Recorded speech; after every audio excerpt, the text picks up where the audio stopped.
Are you being audited? And do you owe the IRS $10,000 or more in back taxes?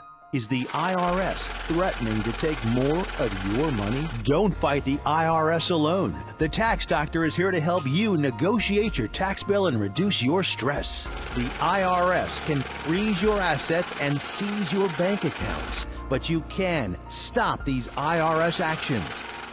The Tax Doctor will work with you using our years of experience to represent your case to help you get the best resolution under the IRS guidelines. Help is here to deal with the IRS to reduce your stress. We've handled thousands of cases, so we know what we're doing.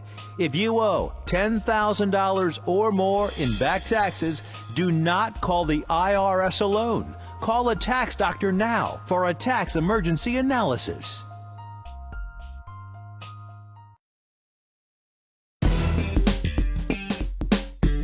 Save gas, save time, save money. Save-A-Lot, the name says it all. Locally owned and operated, Save-A-Lot of Tracy City promotes shopping locally on the mountain. Come check out the clean, organized store where hometown folks like you save with weekly specials from the Weekly Shopper. Experienced employees choose our products very carefully and keep a large selection of fresh produce and fruit stocked, offering you the best deals for the best possible quality. With a primetime butcher on staff, expect fresh meat cut and packaged on location, or request your favorite cuts while shopping name brands and Save-A-Lot brands in our frozen food sections, and fresh milk and dairy products always up to date. Friendly, helpful faces are on staff for any requests and questions you may have. Open every day from 8 a.m. to 8 p.m. Stay on the mountain. Shop at your locally owned Save-A-Lot. The name says it all.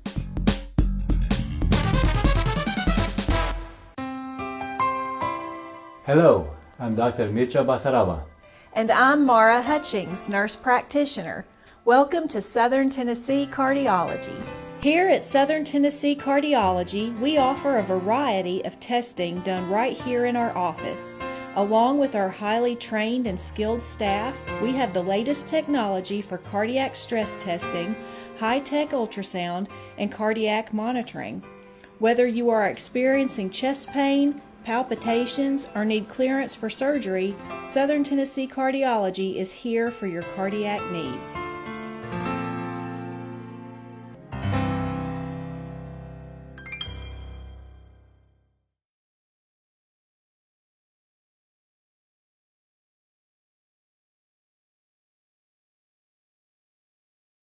Morning, everyone. Before we get into our storm talk, there's enough to talk about there.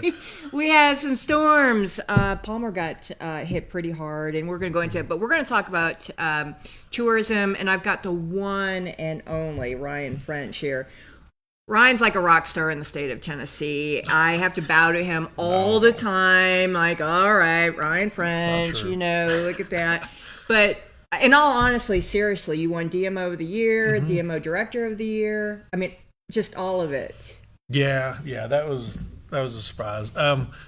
We did well last year but no, I'm lucky. We're in a great region where we have a lot of local DMOs that are making major progress all at the same time. The state's rural initiative has really had a huge impact on my region and into this area. I share, I claim you guys as well. He does. We're a shared neighbor. Sometimes, it's fun. But you guys are in a great position because you have us on one side of the mountain, and then you've got, Southeast and Amy and their team on the other side of the mountain. So you're in a really good spot. But yeah, I credit that to a lot of what's happening across the region, and I'd be remiss if I didn't credit Dominic Gialdini too. We love that Dominic. Dominic's been on here a couple of times. Yeah, he jumped. Where is he this time of? I actually have. Is he like in Italy? We can look. No, or I mean it Spain, is. Or it's pretty dramatic actually. It's South America right now. Is it South America? It's right in South now. America. Is he visiting the Pope down there? Did the Pope go home? We have a fine Dominic. He is in that area of. I can't begin to Rio de Janeiro. That's where he's at right now. So after Dominic left us, Ryan nabbed his expertise in really strategic partnerships, I believe. Yeah. He led our strategic partnerships. Of course, if you know Dominic, he's really, really passionate about, a lot of heritage tourism is one of the things that he's most passionate about. And so he got to do some really cool projects. We rebranded and redeveloped the Tennessee Amish country, which is down in Etheridge, the largest Amish settlement in the South. And he got to run that program. And now he still actually is with our team, and he's running a lot of our grant development. And so he's a huge help in that area. And he's coming back to the South. He's living in California right now, but he's coming back to Athens, Georgia. So, he can't get away from it. Is it like a PhD in something? Yeah, a PhD in some kind of tourism. So he's a amazing dude, though. Well, explain to me. So, we're pretty new here in the tourism field, and explain how the state is split up in the tourism world. Yeah. So that's a great question, because we've talked before about structure, and I think it's one of the things I'm big on. One of the things I'm really focused on right now is actually even further developing tourism structures across the state. I think it's really important, particularly coming out of if you've been in the tourism game for the last few years, ARPA has been a big thing, right? And now it's gone. It's gone. Before that's CARES Act. But look at the opportunities that it presented. You guys in Lawrence County are two great examples that I always bring up to people where, you just kind of followed this blueprint of like, hey, we got this money that we never had before, so we're going to kind of be disciplined. We're going to do it the right way. We're going to really invest into developing our assets and developing our marketing and our branding and these kinds of things. And then you did that, and then you saw a return on investment, and then now the ARPA, as it's fading out, there are funds there now that weren't there before, pre-ARPA. So, but anyway, that's a lot of things are happening like that. But so more and more, I think structure is becoming a more important conversation. Sustainability. How do we, so across the state of Tennessee, of course, you have TDTD, the Tennessee Department of Tourist Development, Commissioner Mark Ezell, who of course was with Purity Dairy for years. Love him. He's a rock star in the space, and he's up on Capitol Hill last year presenting the largest tourism budget in the history of the department, and it's important. It's really, really important, and they've proven their value. And then below that, of course, on the government side, statewide, you have TDTD. I kind of look at their job as to promote the entire state, get people to Tennessee, kind of thing. And then below that, you have 9 regional organizations. So from Northeast Tennessee to Southeast Tennessee, South Central Tennessee, which I don't technically think was a place. It's always been Southern. It wasn't Southern Middle Tennessee to me. I don't know what South Central is, but I joke about that all the time. But then of course you got Northeast or Northwest and Southwest, and then you've got like Greater Nashville area, and then Memphis is kind of on its own. Upper Cumberland, is that one? Upper Cumberland, Okay. 9 Lakes, which is like, this is the Middle East Tennessee. Yeah, I didn't know that was the thing either. But there's 9 regions, 3 in each of the grand divisions, right? So each of those has a regional director. That's what I am. I'm one of the 9 regional directors in the state of Tennessee. And each of us have a different, of course, there's 95 counties. They're all split up. I have 13 counties. But we have around 40 municipalities. So we go, the way I look at it is, if you're looking at tourism, like you can look at that county line, but what's ironic about that is we preach all the time, don't look at county lines, don't put imaginary lines up. So we as from organizational standpoint, we look at everything from an impact standpoint, like where's our impacts coming from? So like right here, while the caverns technically is not in the This is where we start getting the fisticuffs, right? This is right, but where they're not technically in our 13 county region, you'd be naive to think that they don't have an impact on Franklin County and Absolutely. Coffee County. Absolutely. And of course, what they're doing here is something we want to support too, because that creates long-term sustainability for the other impact areas. Now, Mont Eagle is a different story, because Mont Eagle, where we're actually sitting, it does dabble into Franklin County just a little bit. So Yes, it does. That's where I get to put my flag in the ground and say, hey, y'all are in my territory now. So, and then Sewanee. Yeah, and then we're going to have to add Cowan, because Yeah. now the Mountain Goat Trail is official. yeah, and the Mountain Goat Trail is just, that is another great asset. It's just, I'm really Bike excited Tennessee about. Oh thing. my gosh. Oh, couldn't you Yeah. see a big 40-mile event? Yeah, we, we were really, really blessed on the Bike Tennessee side of things with that coming out, across different platforms, right? Like there's a great opportunity for mountain bike trails and seeing them move into gravel for their next phase is really, really exciting. I'm more excited about that than I am the first phase. Although the first phase, we're very, they were very generous with the routes that we got. We're really, really excited about the routes that we have. But when you get into the outdoor phase or the off-road phase, the gravel phase, I'm more excited about that. I think the opportunities are there. But yeah, Mountain Goat Trail is just unbelievable.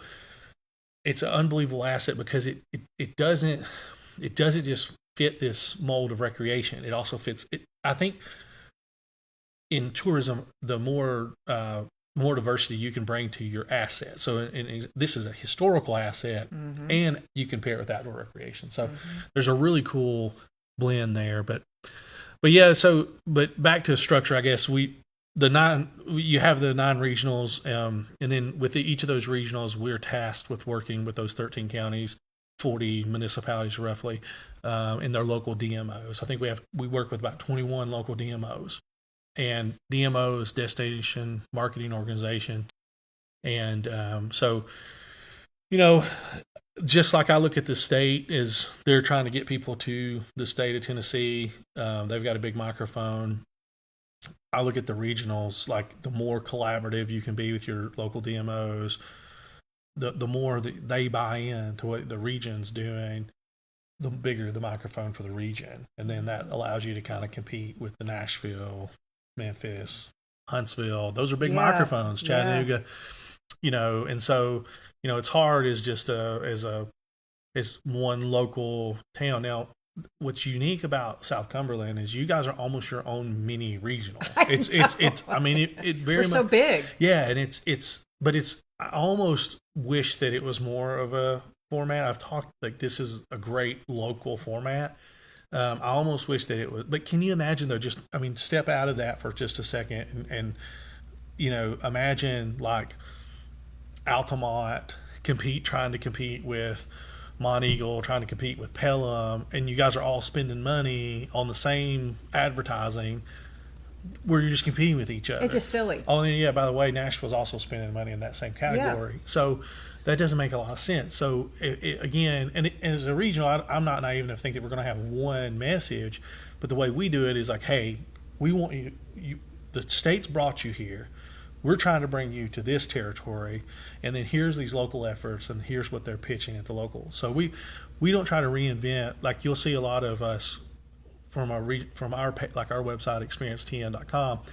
We'll take a lot of what you're doing at the local level and promote it through our channels. We're not going to try to rebrand or re-envision what you're already doing. Again, our goal is to try to get everyone to town. Then it's your responsibility to kind of provide that hook, right? Mm-hmm. Why am I going to the South Cumberland, and you guys that's your messaging, that's your branding. There's no reason for us to try to duplicate that. Duplicity is silly, a terrible thing. And so we just try to, again, we look at it as you're making your spiel. We're just lending you our microphone. Yeah. Like, hey, here, do this. And social media is really allowed for an advancement in that. Collaborative posts right now are a huge thing with Meta, and we're diving into that because again, you guys are creating amazing content. Well, last month I think our reach was somewhere around almost a million people. So why not through our channels take the content that you guys are creating and do a collaborative post so you can also reach our audience?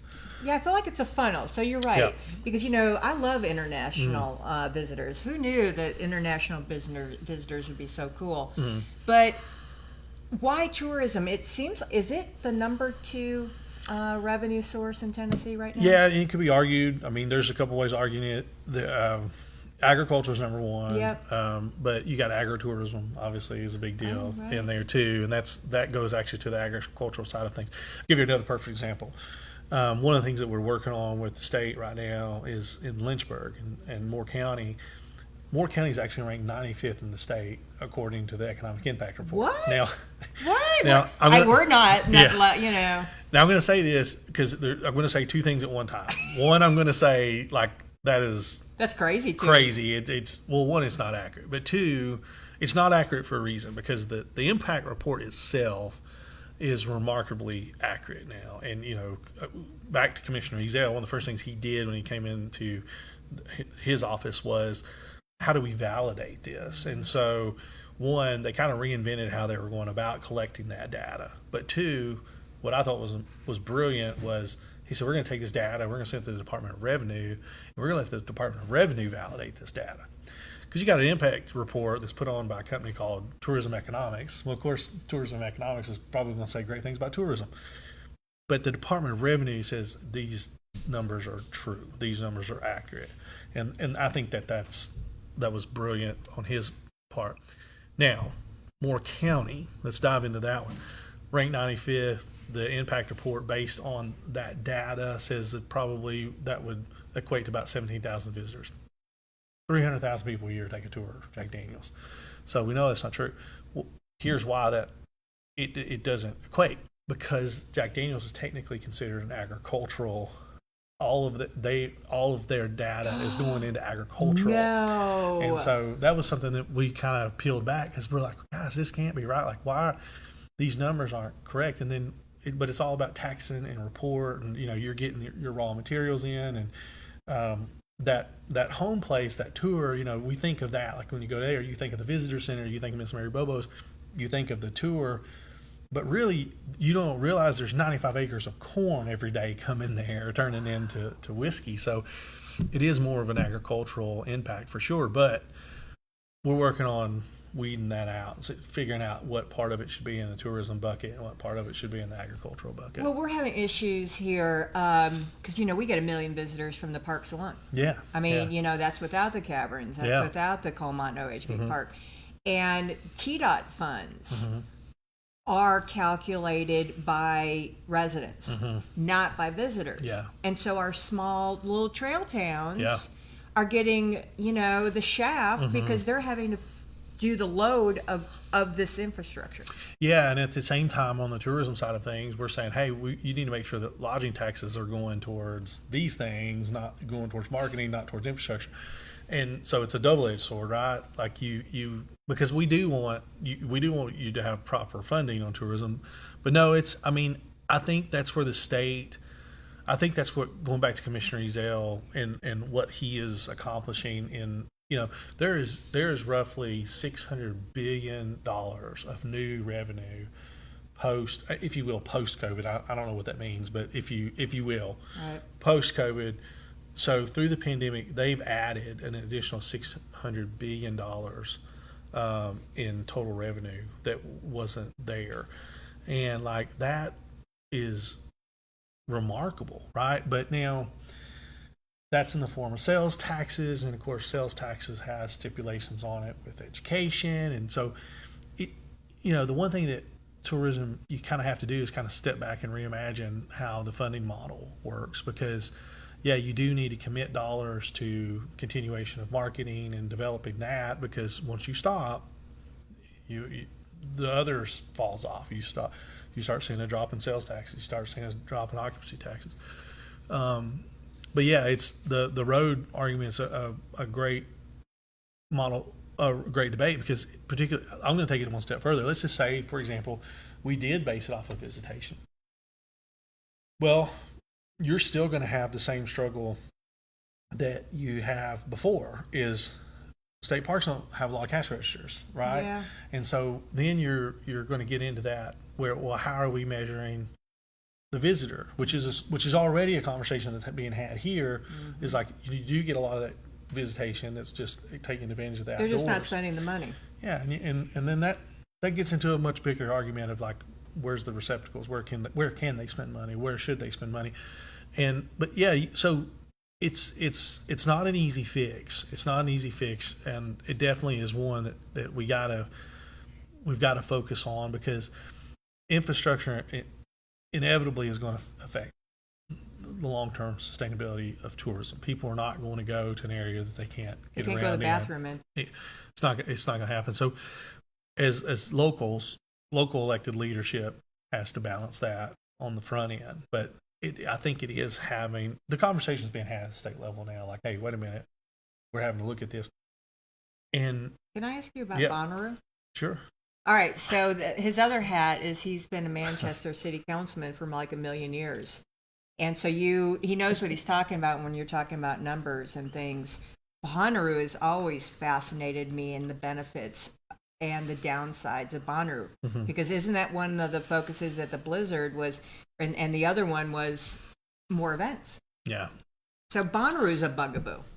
Yeah, well, so first of all, Bonnaroo is a logistics dream. I can't even fathom moving 100,000, 80,000 people onto a farm and off to a farm as smoothly as they do.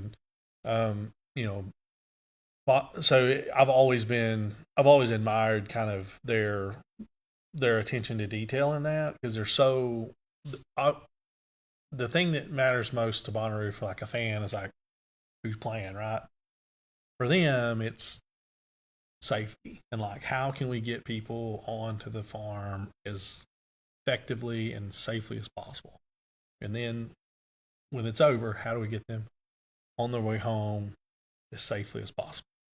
And so it's an interesting organization, how they do things, how they've done it before they were bought by Live Nation, and then of course they've continued with a lot of the same staff and keeping that going. But yeah, as far as an impact, it's not what's remarkable about Bonnaroo. When you start talking about 80,000 people making their way to an area, just the impact is enormous everywhere.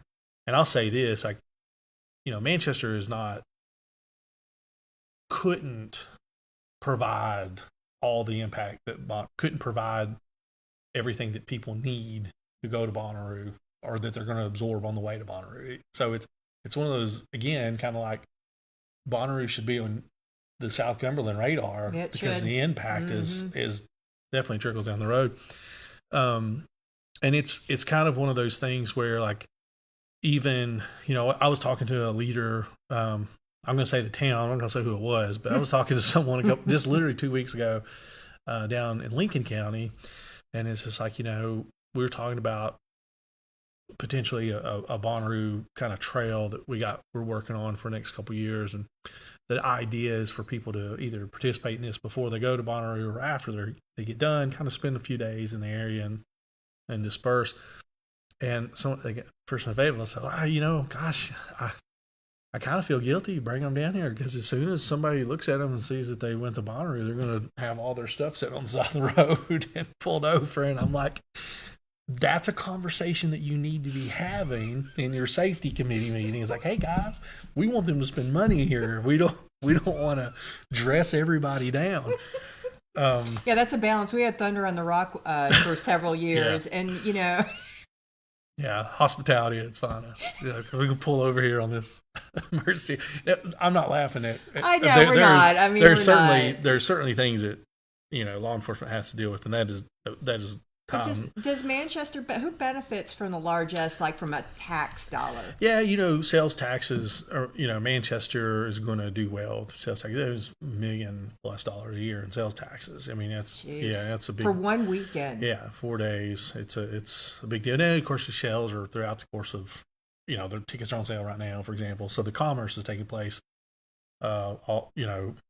Really now, I mean, I guess they put tickets out for sale in December, so commerce is taking place. Now, going back to Haslam's time, like, that's important, because now, we're collecting taxes on those online sales. It's coming to us. It's not necessarily going to Knoxville. But yeah, that's the thing. That is a question. People ask, where's all this Bonnaroo money? I don't know what that means, really. Bonnaroo's a business. I get it that it's often that industry, music in general, music festivals, it's kind of sensationalized because it's sexy, it's cool, it's whatever. The people don't look at it from like a real business acumen standpoint. They don't dive into like, look, margins in that business are tough, right? Yeah, right. Like when you hear an event that comes to town and they can't get a beer permit, so they don't come to town. Well, that's because if you're not making a margin on beer sales or parking or something, oftentimes those things are not viable because there's no money in it. Unless you own your venue. And then even then, you still have to have margins to pay your staff and your team because musicians are expensive. Yes, they and are. backlines are expensive and lights are expensive and sound is expensive. Marketing to sell those tickets is all expensive. So every revenue stream is so very important, so very critical. So it often, like I hear a lot of times, people say, well, let's do a $5 ticket tax. That to me, again, just if you take the name Bonnaroo away, take the industry away, it's no different than us going to Walmart and saying, you know what, we're going to do a $5 tax for every time somebody checks themselves out at self-checkout. We're going to do a $5 checkout tax. In addition to the sales tax that you're paying, in addition to the property taxes that you're paying, in addition to the jobs that you're creating and the impact that you're having, we're going to tax you with this imaginary made up tax. And that's what an event tax is to me. That's what a ticket tax is to me. It doesn't make a lot of sense. Now, but that's a conversation that has to be had. And then, you say all that. And then at the same time, you say, well, you got all this infiltration of people. That's why it's so important that your local government has their minds around your debt, your investment into infrastructure, your sales taxes. I think Grundy County, you guys have made just paying off debt. Yeah, we have no debt in our school district. We have no one debt left in our county. It's that attention, because now, right, like look at the flexibility that creates, right? You don't have to have, and you still should fight for what's right. Like, you're talking about tourism impact on roads in these small towns. Manchester, Monteagle, same way. We're on these interstates, man. If there's a wreck, it's catastrophic, and you have these small town departments that have to deal with this. That's something I've advocated for years. Is I think that the state needs to put their finger on that a bit more and make sure that there's resources provided there. There are. Don't get me wrong, there are resources, but everything from mental health to actual, infrastructure or tools that you need to go and actually perform in those areas. All of that it all has kind of found its way now into that tourism conversation, as it should, because I think for a lot of time, for years, when you think of economic development in Tennessee, you think about, factories and things like that, jobs, and there's certainly a place for that. But more and more as our economy goes forward, and in a state, this is a very important point, in a state that does not have an income tax, tourism is more and more important, because every single tourist, every single dollar that they spend, every penny that they pay into taxes lessens the tax burden on Tennesseans. It literally means you and I have to pay less for the services that we have. And as we move forward, what that's done, Tennessee ranks 11th in the state, in the country, in tourism right now. 11th. 11th. Ahead of Hawaii. Wow. Can't judge because I've never been to Hawaii, but one day I will. But 11th in the country.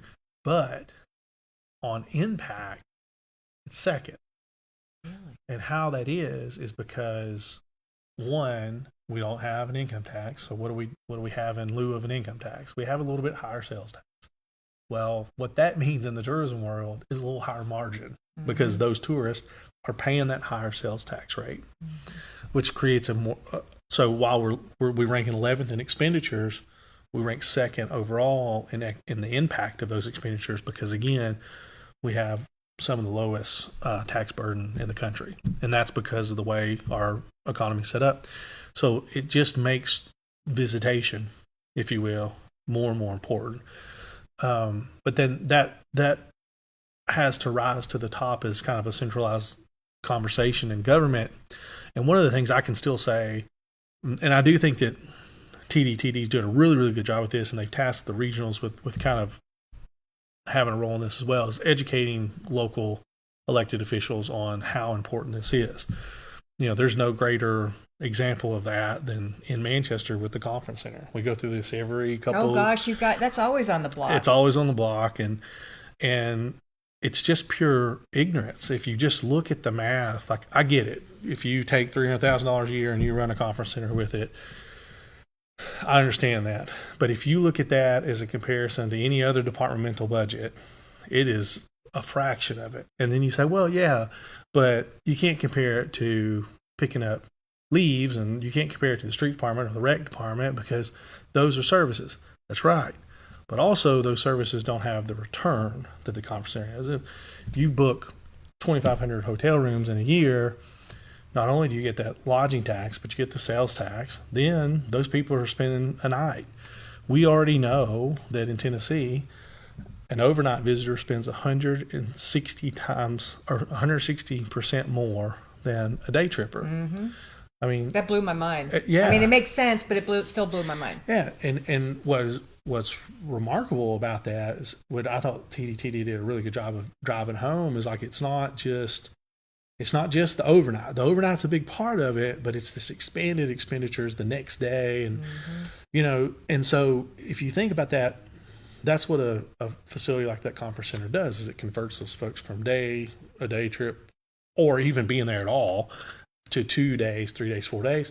And if you look at the math, if you just take the names out of everything, take the politics out of everything, if you just look at the totality of the math, not just we put the totality, not just what we invest into it, but okay, this investment creates this many events, means this many people came to town, this many of them stayed the night, this many of them didn't stay the night. Here's the overall economic impact. If you looked at it from that standpoint, it's a no-brainer. It's a no-brainer. But that's kind of where it's our jobs to constantly educate these people on these things and let them know that it goes above and beyond just the math on the front end of things. Well, we're struggling, and I think you probably know that we had the highest, 16.9, but they're coming. Yeah. But we had the lowest spending per visitor, and so that kind of shook us up a little bit. Is we have to have the joy of entertaining our guests, but we're really not getting a big bang for it. So we feel like we need to increase that. How do you do that? Yeah, I've actually studied this here. You got so again, a lot of your assets are minimal expenditure, right? Like you've got even though HV Park, like that's such a cheap expense. I mean, and you want it to be for people who live here and have invested. Yeah, we like our people locals, yeah. But like, give you an example, I can tell you, like, if you took the model of say a Fisher's Off-Road Rental that's in Centerville it's on the Murray County and Hickman County line. They do tours. They had to do OH off-road vehicle tours, which are really cool, by the way. They take you through the hills of Hickman County where they used to run moonshine and stuff. And they tell you all these stories as you're doing it. But they're renting those. Well, that's an outfitter type opportunity, right? So that's created a ring. Well, if you don't have your own off-road vehicle, you got to go do it there. It's not cheap. It's not like it's not. You're not spending $50 for a tour. You're spending $100. You're spending $120. And well worth it, by the way. And well worth it, absolutely. I mean, I'd do it 3 or 4 times a year if I had time. But in fact, we're going to be doing that soon as a team. We do that that's our team exercise. That's a great team every exercise. Year. But yeah, so you've taken this natural. I mean, you look at that. That's a great example, right? Because it's the same kind of. I'm going to give you this comparison, like the western part of our region, with Perry County and Wayne County and Hickman County, Lewis County, very, very, very similar issue to what you guys have here. Is like how do you take that visitation and turn it into a transaction? Right. I mean, because I can come visit, but if I don't spend money, that's really not, like I talk all the time at our welcome center, like average ticket. We want to get our average ticket to this, right? Because if, we know we're going to have this many visitors, we're going to have this many of those are going to check out with us. But if you can engage that customer and get them to $25 versus $20, this is what it means at the end of the year, right? Same thing here, economically speaking, is like, well, I come to South Carolina. I drove through here actually this weekend. I come on the backside. He loves visiting us. I do. It's a great trip. Well, I always say, you guys, you guys are much like, I grew up in Lynchburg. I think our folk are very similar. We're probably kin. We're Yeah. Scots Irish. We're probably Yeah. kin at some point. Yeah, I've always said that. I was like, Mount folk and Lynchburg folk are very, very similar. They're very similar. Yeah, so I was driving through this weekend, and I made a point to stop and I do that. Like, I make a point to stop, make an expense. But yeah, it's like, so you look at Outfitters is certainly a way to do that, right? I think what they're doing at the caverns with the caving, that's, again, so now you've taken this cave that you could just open it up and let people walk through it like a state park or whatever, but now you've added this tour to it and this transactional opportunity. Those are the kind of things that you need to support more. It's like, how can we get behind these opportunities? How can we grow them? Is there a rock climbing opportunity where we have an outfitter? Can we get a river outfitter? I mean, the Elk River is an amazing resource. Wide open opportunity. And I love, this is the nerd in me. I tell my kids all the time, it's like, when you're in Pelham and a drop of rain can come down and hit on a certain spot, half of it goes into the Duck River watershed, half of it goes to the Elk River, and then it meets back together on the Tennessee River, in Waverly somewhere. But yeah, I mean, the Elk River is an opportunity. You got a world-class music venue. I mean, my goodness, look at what they're doing there. And Governor Lee has really made a point to get some dollars in there for infrastructure like that. You're really just, Governor Lee has been very good to us. my goodness, you're in the early phases of what that venue is potentially going to do. It's huge. It's huge. And here's the most important part about it. It's the ownership and the management. Like, Well, Todd's kin to us now too. I found out that I come from County Mayo. So like Todd, I texted him. I said, Todd, we're probably kin. yeah, it's inevitable. It's inevitable at some point. Well, but I mean, like, Todd's a great example. Like, having him he's a community partner. He gets it. He lives here now, understands. yeah. He's going to look at the metrics and the struggles that you're trying to overcome, and he's going to help with that. But yeah, I think the OHV, the OHV thing is something that's always kind of stood out to me. Is like, if you could expand that eventually. I don't know what that looks like. I don't know if you contract with a company to come in and do something like what Fishers has done.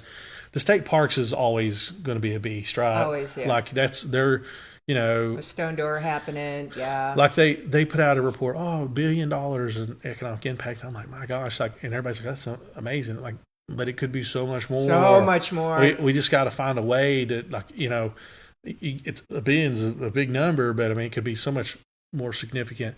And state parks, the great thing about state parks is they're making that transition to being more kind of tourism minded. Henry Gorton State Park's a really good example of that. Yep. Like, where they're over in, of course, Chapel Hill in the Marshall County and Bedford County area, and they've done a really good job of, like, advocating and educating people about river access points, because I understand people don't want to have river access points, because when you think of river access points, you think of two things. If you're me, you think you go fishing, you have this great weekend. There's a whole sector of folks that think of that as like, well, that's just where trash is, and people go there and trade drugs.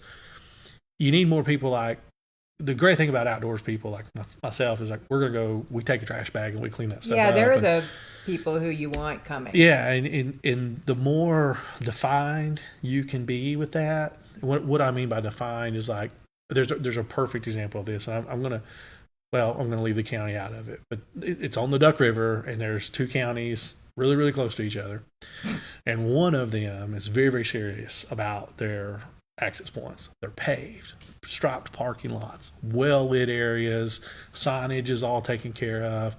Today, they're probably down there pressure washing because, the mud is everywhere. Then you have another one, the other county, just a couple miles up the river, great access spot, beautiful cliffs, and there's dead animal carcasses there, there's couches there, it's terrible. But there's been no investment from that particular county into those, into the upkeep of those. Sure, they're TWRA and they're this and that, but you can partner with those organizations and take it to the next level. You have one county that's done that, and it's become an economic powerhouse for them. You got another county who, I, as an avid outdoorsman, will not use certain access points because I don't feel safe there, or I certainly wouldn't leave a vehicle there. Well, that lends me to my, probably final question at this, because I mean, I could talk to you for days. You Yeah. know that, Yeah, like days and weeks and months, and still not get Sure. enough. The lodging tax. So that brings up a prime example. I know they closed the loophole of the lodging tax where 100% of the lodging tax should go back into tourism, one shape, way, or form, and they've got to have a reporting every year. Everyone's going to have to report what they spent tourism money is. A lot of us are grandfathered. A lot of our folks are grandfathered, so it could still go into the general fund. The commissioner at our roadmap said, 50% bare minimum. Yeah. How do you handle that with your counties? One county's just not doing anything. Their leadership chooses not to. What do you do with that? Yeah, it's an interesting debate because I too have kind of had this as we dig more into it, like,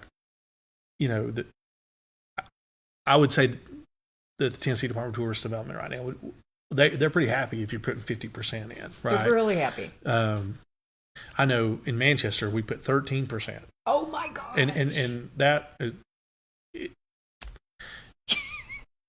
yeah. And then the rest goes in general fund. Now, Mayor Hobbs, to his credit, he's new. He is trying to move things into correcting that because he sees what the conversation is, right? Yeah, it's a return on investment. And if you look at the state, like 2021, there was the first wave of laws that were passed that say that you had if you enacted a lodging tax, which this is a very important point, is a privilege tax in Tennessee. So you have the privilege of enacting the taxation, but you don't have the right. So that's a very important thing. And as governments, when you enact a privilege tax, you really should try to follow the idea or the conversation around why that tax exists. The intent of the law. The intent of the law.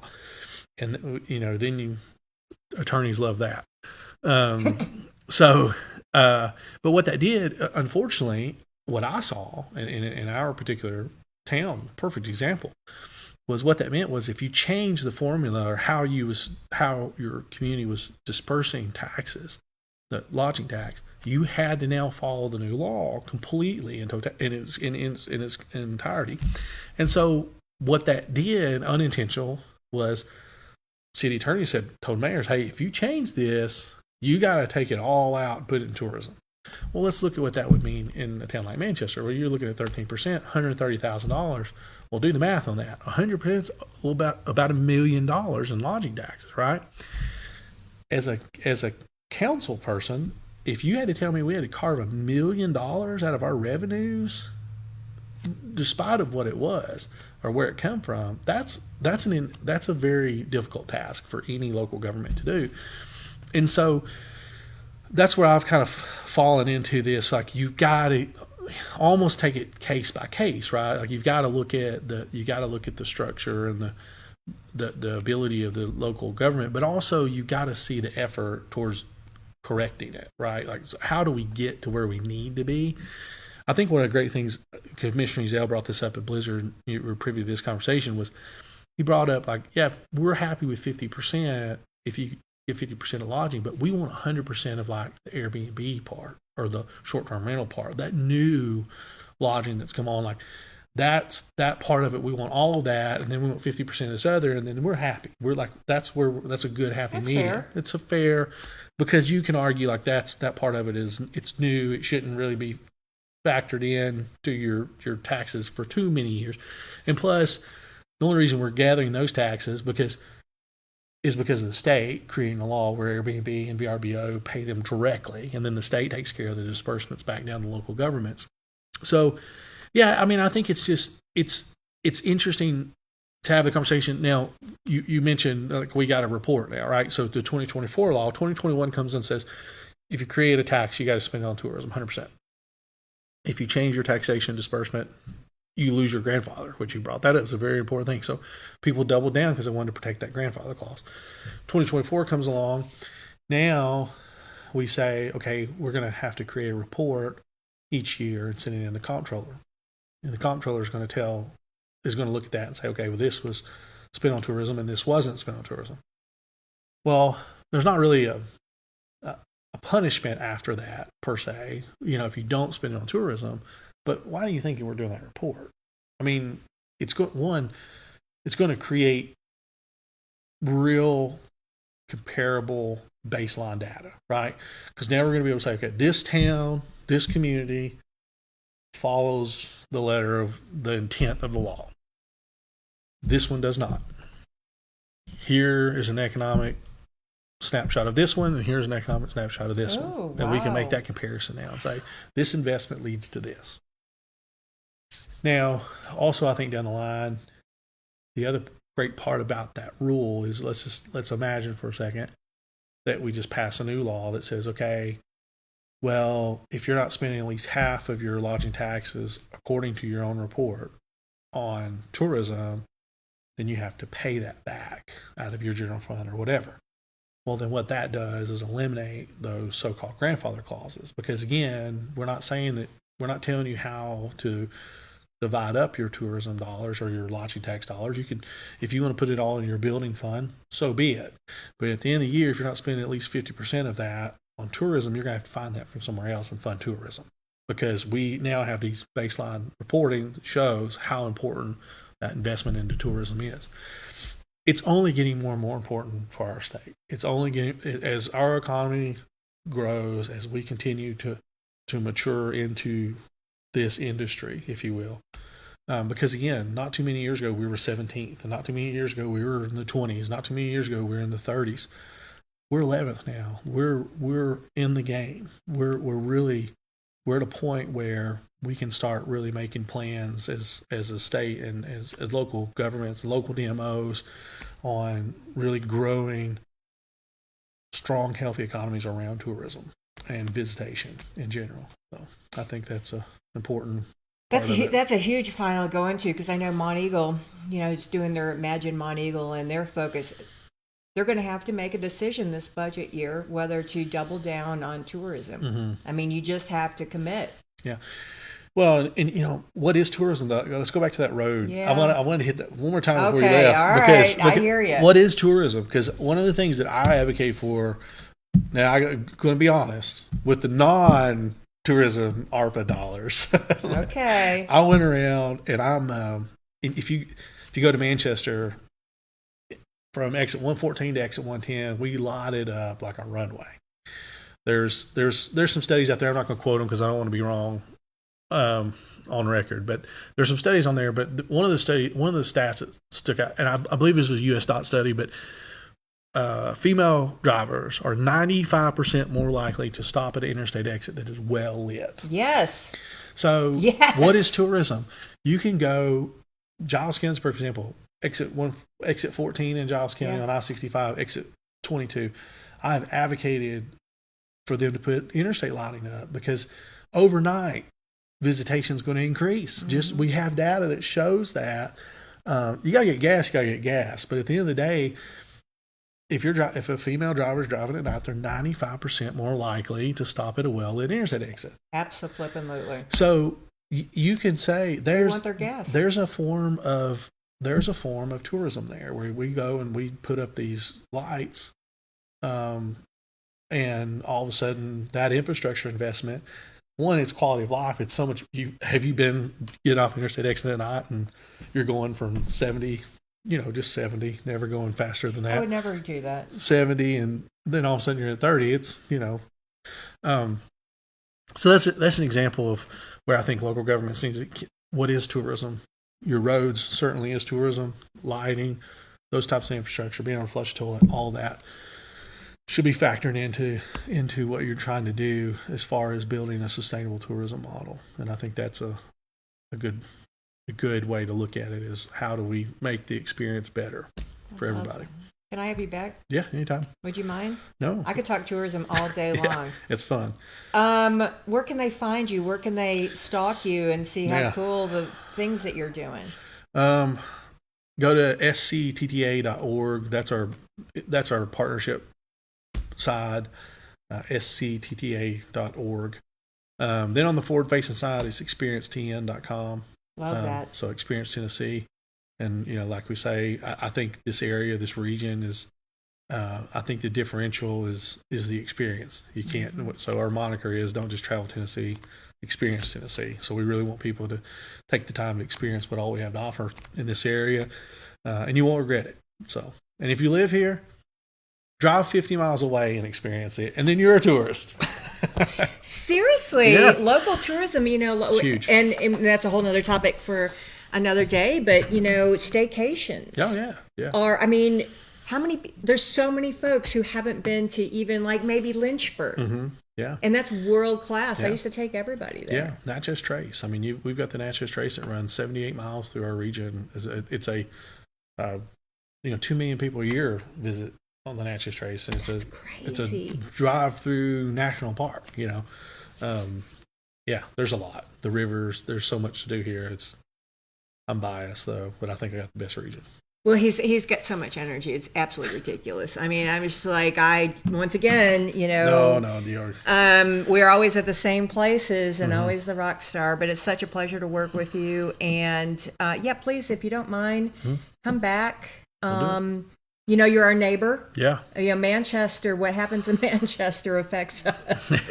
Took me 25 minutes to get here today. It's not. I'm not even a tourist. And you're not even a tourist. Yeah. And I'm going to have Dennis Hunt on Yeah. not too long. And Great. He's doing good. all of our legislative, we're all connected. Yeah. Rush is ours. So it's just all hand in hand. You're right about Bonnaroo. Yeah.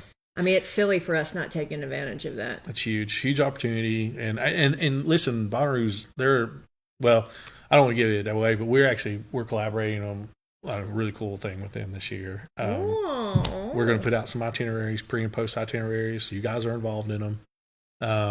And Bonnaroo's actually going to do collaborative posts on their socials with those itineraries. So really think there's an opportunity there because Bonnaroo, they're a great community partner. They want to see impact. They want to. Matt will be all over that. Oh, it's going to be He hates awesome. his job. He really does. Yeah, right. Yeah, I know.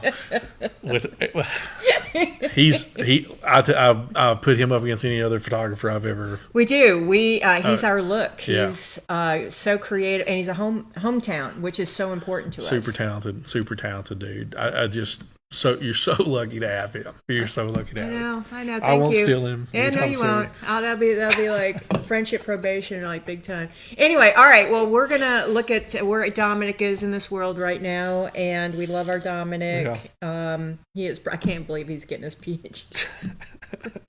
Athens. Dr. Dominic. There's gonna be no living with it.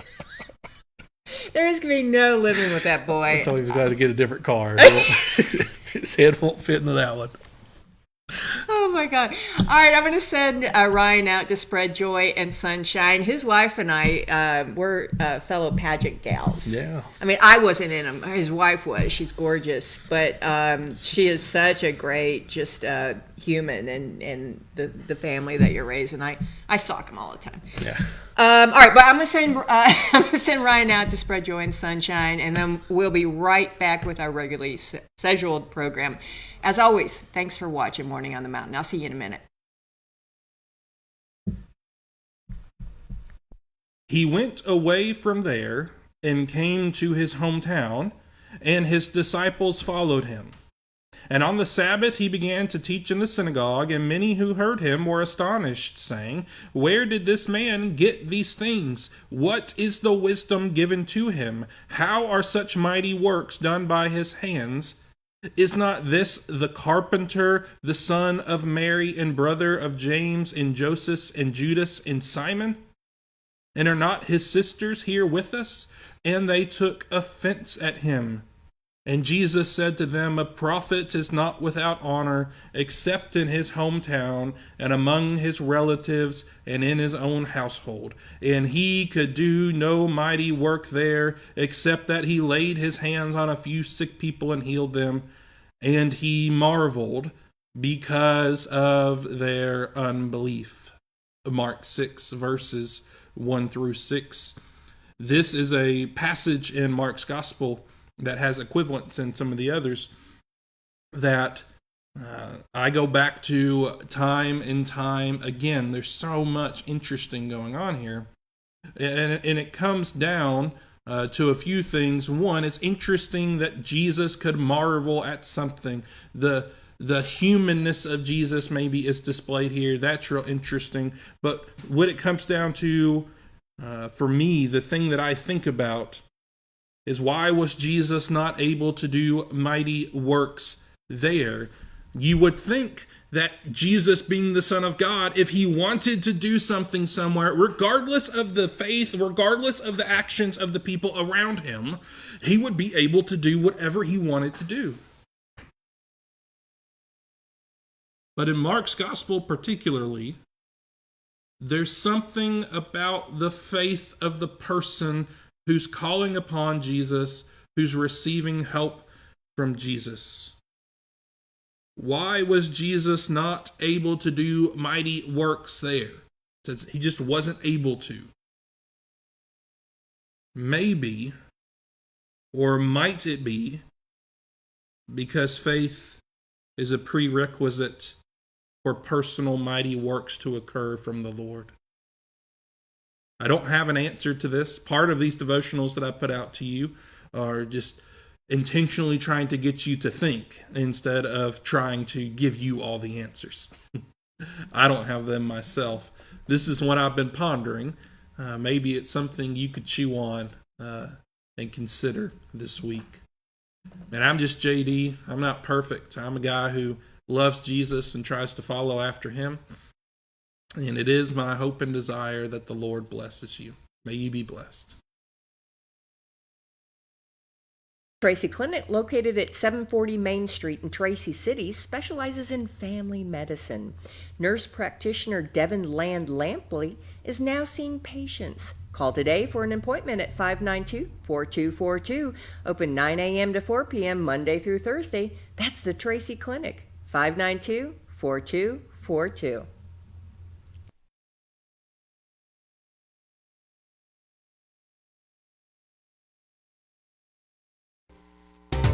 Sequatchie Valley Electric Cooperative is here to serve you in your business or in your home. Pay your electric bill in the comfort of your own home with SVEC's new online billing service. Wouldn't it be nice to know in advance how much to budget for your electric bill each month? Visit us at one of our convenient offices or go online to www.svalleyec.com. Sequatchie Valley Electric, providing electrical service to over 33,000 homes and businesses in all or portions of Bledsoe, Grundy, Marion, Sequatchie, Coffee, Hamilton, Ray, and Van Buren counties in Tennessee. SVEC, staying up with today and working for tomorrow. TennCare's new diaper benefit helps our youngest members and their families stay healthy and happy. If your child is younger than 2 and has TennCare or Cover Kids, they can get up to 100 diapers every month at no cost. To get diapers, visit a participating pharmacy. You don't need a prescription. Just show your child's pharmacy card at the counter. For newborns without a card, you can use the parent's pharmacy card. The pharmacy staff will check to see if you qualify and help you get up to 100 diapers for a month. TennCare will cover a variety of diaper brands and sizes to meet your child's needs. You can find a list of covered brands on the TennCare diaper webpage. Diapers are available at Mike's Pharmacy, located at 740 Main Street in Tracy City. That's Mike's Pharmacy, 592-9190.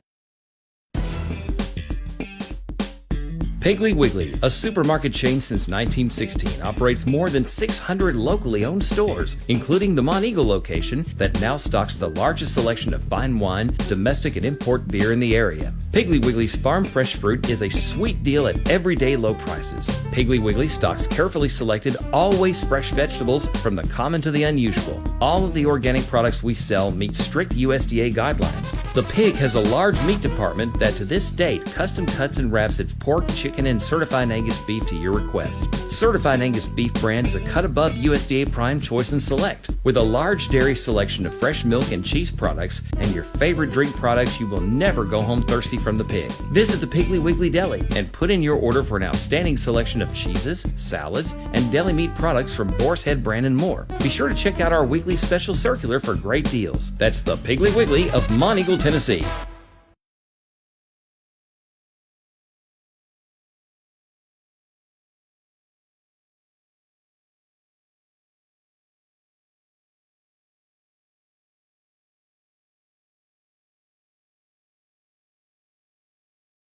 Family owned and locally staffed, the Caverns attracts visitors from all over the country. Bring your guests down for a cave tour, a cave concert, or a magical night under the stars at the Caverns Outdoor Amphitheater. Camping is an option too. Learn more at www.thecaverns.com, where the destination becomes a journey. Alrighty. Boy, we're going to talk about weather. I know I went over with Ryan, but I could talk to Ryan for like days. He's just another one of those. Birthdays. Brenda's was yesterday. She was 80. I haven't heard from Brenda. So Brenda, girl. And then let's go here into our birthdays. Tonight is the men's game night or something like that for all the men. To come to Hank's at 6 p.m. and it's going to have bear and elk and all that, ostrich. That's what a cool flipping event for fellas. So anyway, that's tonight at $6, $30 per person, 12 and unders, I think 15, worth it. All right. Happy birthday to Kayla McBee. Speaking of kinship to Hamper. Today is Eric Duncan's birthday. He is 40. Oh my gosh. Happy birthday, Eric. Happy birthday to Christine Keene. Victoria Borchers. She was in the Vista program. Dylan Hollingsworth. That's one of Eric's kin. Joe Looper. Angela Buckner. Amy Kisner. James Acuff. James Gann. And it's either Tommy or Loretta Hale. So happy birthday to all of you. I hope it's going to be a fabulous day. It was freezing this morning. I don't know what y'all think, but it was freezing. All right, let's go in our prayer list, and then we're going to go to the phones. I've got one more phone line open. Let's keep prayer for Danny and Dave Crabtree, Charlie McDowell. He's on the road. We've got surgery on the 19th for Secura Meeks. We've got an urgent prayer request. And then we've got unspoken prayer requests. I said Daffy and Lewis Nolan, Laurie Parson, Frank Brawley, Charles Brown, Steve Melton. Man, he is coming right along. Cheryl Foshi, Granny Barb's babies, Frida. Turkey's still on the prayer list. We're going to keep him on there until we hear otherwise. I was friends on Facebook with Marianne for 11 years. That was right. There's no birthday.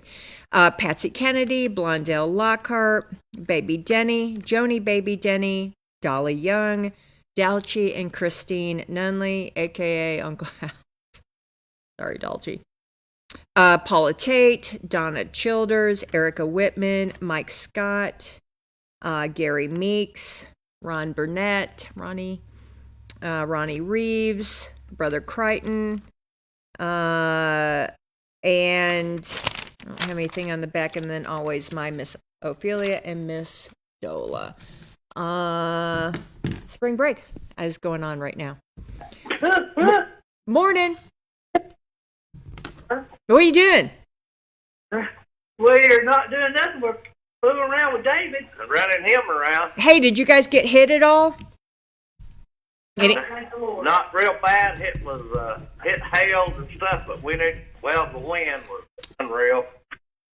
So no trees went down? Right down the road from where we live, big trees went down the yard.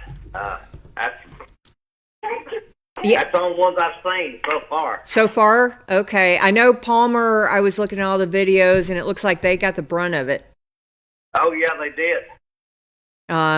Pretty amazing that no one died.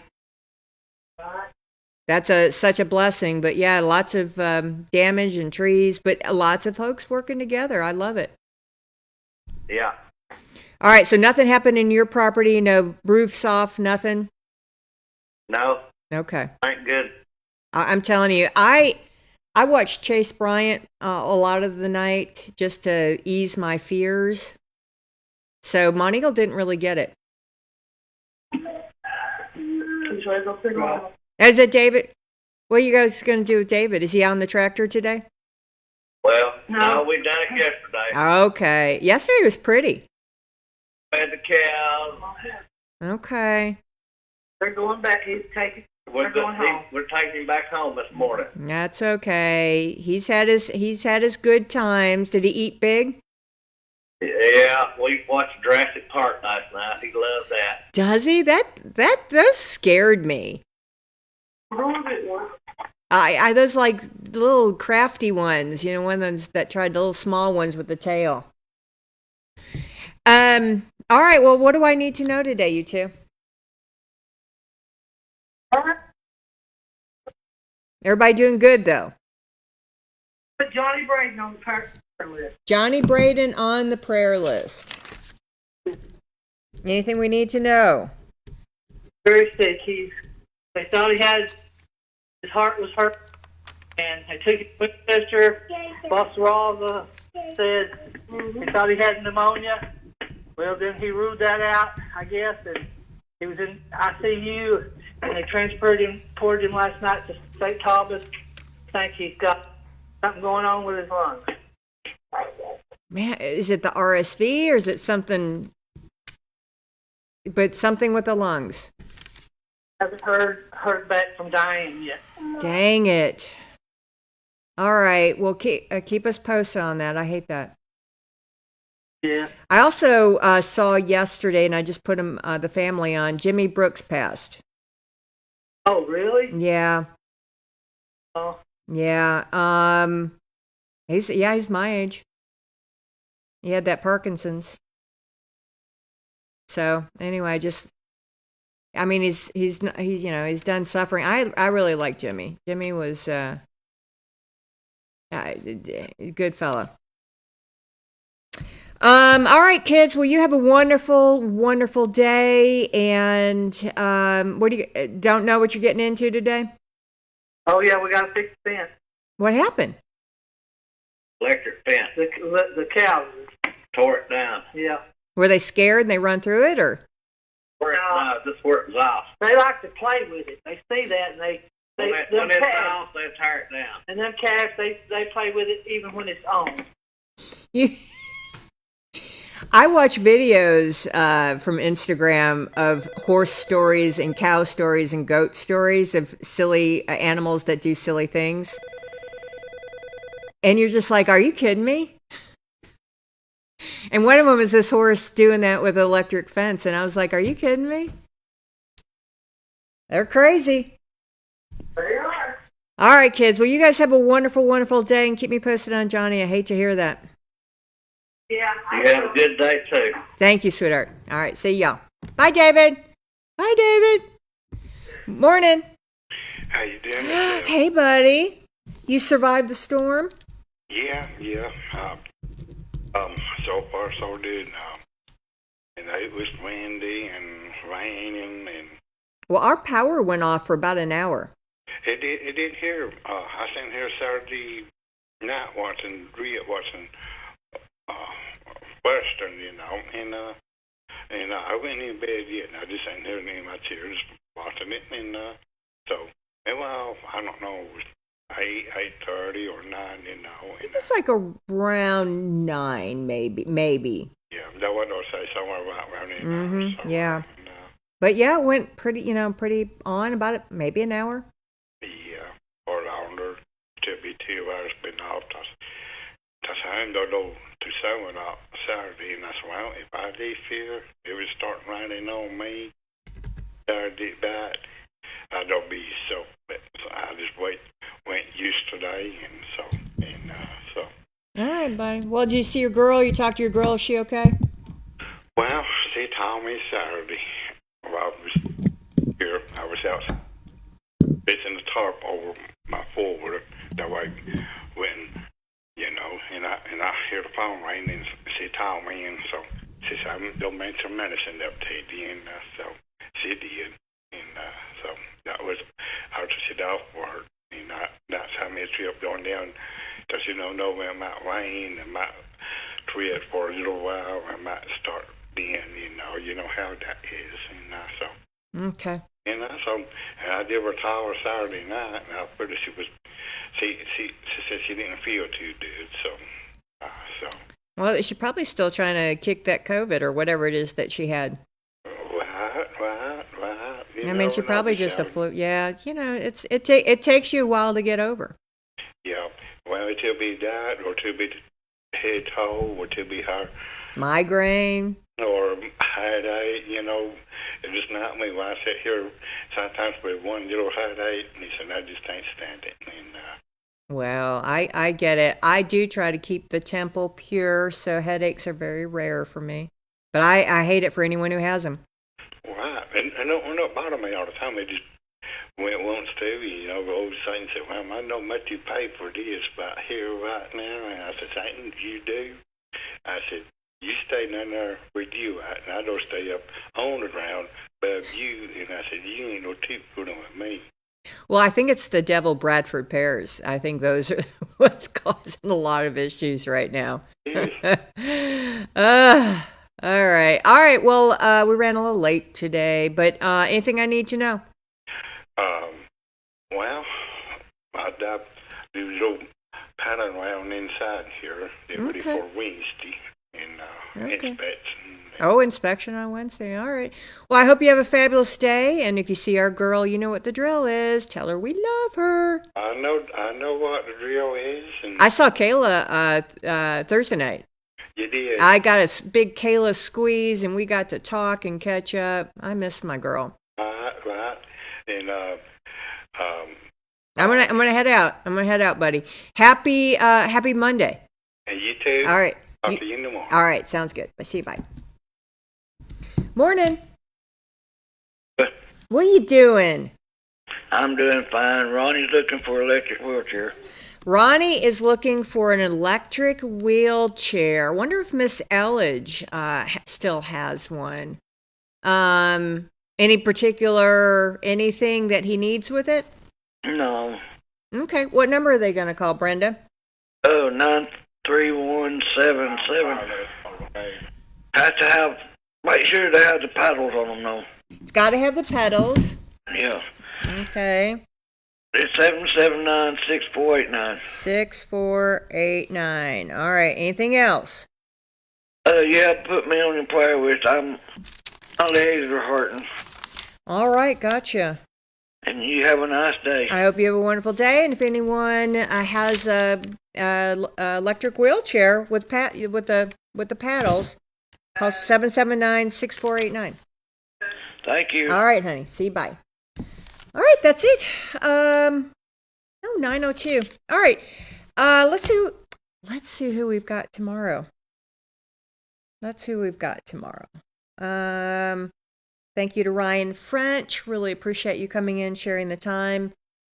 He gets to see both sides of it. I just, as a Manchester City, as a city councilman, local government, it's just different. And you got to understand components of things. And I don't know. All right. Happy St. Patrick's Day, by the way. Oh, my goodness. Is it true? I've got Mike Parton on Tuesday. Mike is coming on tomorrow. Frida Jr. FYI, the fabulous Mike Parton is on tomorrow. See, that's the excitement of that new booking system that I have. It's a surprise sometimes who's going to be on the show. I'm super excited about that. All right, well that's it. You guys go out there, spread joy and sunshine, help a neighbor. I'm so thankful that all of our folks in Palmer. I know we had some heavy weather there. It was straight line winds, but I did not hear of any fatalities and only, I think, one minor injury. So that is a true blessing. Thanks to everyone, all of our emergency management folks, Grundy County, EMA, all of our firefighters, Palmer specifically, and Grootley, and all the mutual aid folks. Red Cross was there. Mayor's office was there, Mayor's office in Palmer. Everybody really just did it together, and it was super cool. And that in itself is a blessing as well. So thank you all. Have a wonderful, wonderful day, and I'll see you tomorrow. We're gonna have Mike Barton. I'm gonna go out and spread joy and sunshine as always. Thanks for watching Morning on the Mountain. I'll see you tomorrow.